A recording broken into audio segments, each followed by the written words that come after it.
On that day, the seed of a nightmare fell to earth. Look, a shooting star! A small child raised his finger to the night sky, smiling. The people around him looked up. A large shooting star flew through the crisp night air, vibrant against the glittering sky. It was said that wishing upon a falling star 3 times before it disappeared would make the wish come true. Even rarer was one that would stay in sight for long enough. But on that night, the shooting star hung in the sky, and all of the people of the city, young and old, clasped their hands together. The star flew through the night for some time before it disappeared, as if bursting in midair. Aw, it's gone. The child's disappointed voice broke the silence, and the people returned their gazes back to the ground to live their lives as usual. But their usual lives would prove to be short-lived. 200 kilometers above ground, the shooting star crumbled. At least, that's what the people thought it was. From inside, something small fell out, something like a seed of a plant. It dropped from the sky, dancing in midair, and it gently fell to the earth. It landed in one particular city, and immediately its roots began to sprout. The encroachment had begun. The seed sent its roots across the land like a parasite, consuming and infecting all organic and inorganic things it came in contact with. The roots took hold of everything they touched, and their structures began to change. Some things contorted, others cracked, and others melted. Everything infected was changed in form, and soon the very land began to warp. People who saw this tried to flee, but many could not, and soon they too were infected. The land to which the seed was rooted began to rot, and the city began its descent into a deep chasm. Deep underground it fell. Unable to climb out, the people watched as their city became hellishly deformed. High above, at the surface where the city once stood, a flesh-like membrane blocked not only the sunlight, but the people's only chance of escape as well. And so, the citizens were trapped deep underground. As the encroachment spread, the city center warped into a terrifying nightmare. After some time, the spread of the infection slowed. Of course, that alone could not quell the fears of the people. With the city now deep underground, they were left with no other choice but to live in this newly created underground hell. While those infected by the seed were transformed, the transformation stopped once the seed's roots slowed. The people, animals, and insects that were corrupted lost their intelligence. But none ever showed a threat of harm to the people, and instead, they simply lurked around the city.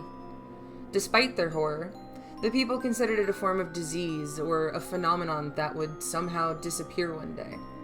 With this fragile hope at heart, the people escaped from the center of the city and looked for a place to live along the outskirts.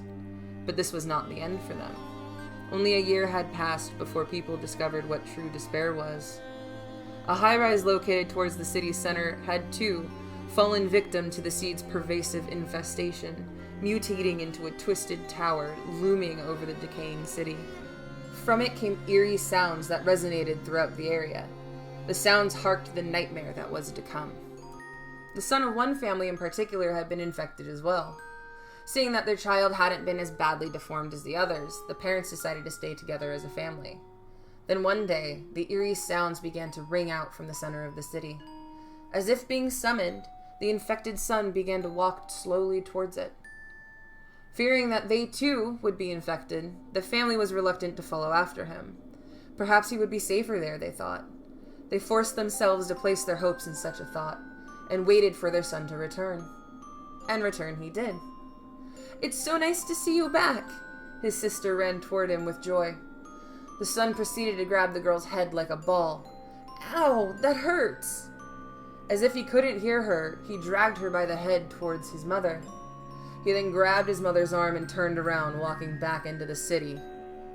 "What are you doing? Stop it!" The father, who had been stunned into stupor, snapped out of it and hurriedly grabbed his son's shoulder from behind. He had no choice. It was his duty as a father to protect his family.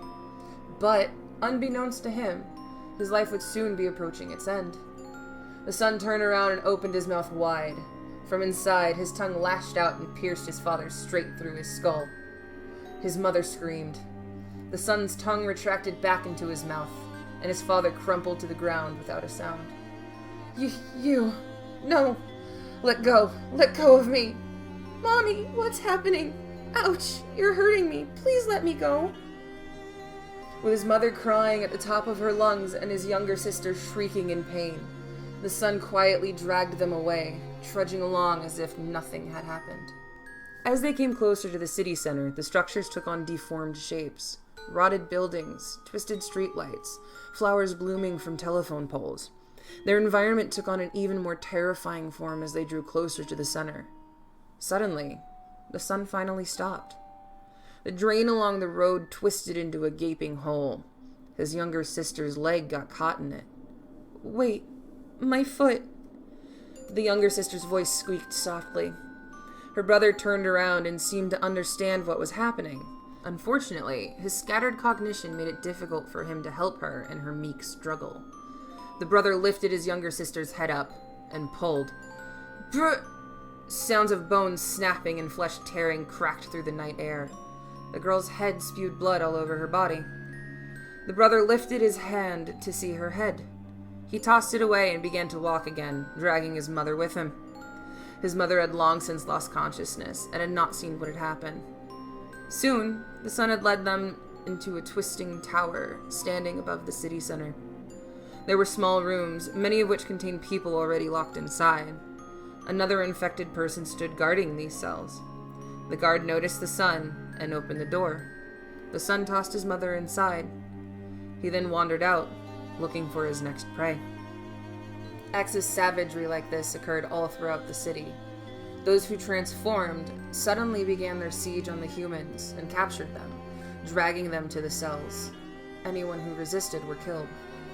On that day, the city became an underground jail, and the people its captives. The fight between the two sides had begun.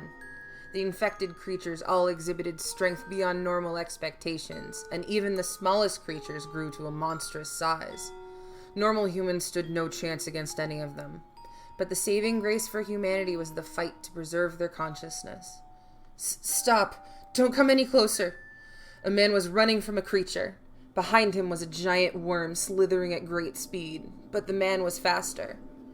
He turned the corner of the building and disappeared. Seconds later, the giant worm turned the same corner. It was met with a metal rod straight to the head. Squish. The rod broke through its slimy flesh, and from it spewed pink blood. The creature squirmed madly, and the man was knocked back. He wasn't alone. 10 others stood nearby, each wielding a weapon, and began their attack on the creature. Damn it, you monster! Die! Die! Die! Despite the multiple punctures through its skin, the creature still thrashed about, slamming its body down and biting at people. Its attackers sustained several injuries, but they kept at it until the creature stopped moving. The giant worm, now a lump of flesh and pink blood, was spat upon by the man in disgust. Serves you right, monster. Hey, you okay? Yeah, it's dead. What about the others? I think someone over here's got a broken arm. We should take him to the doctor right away.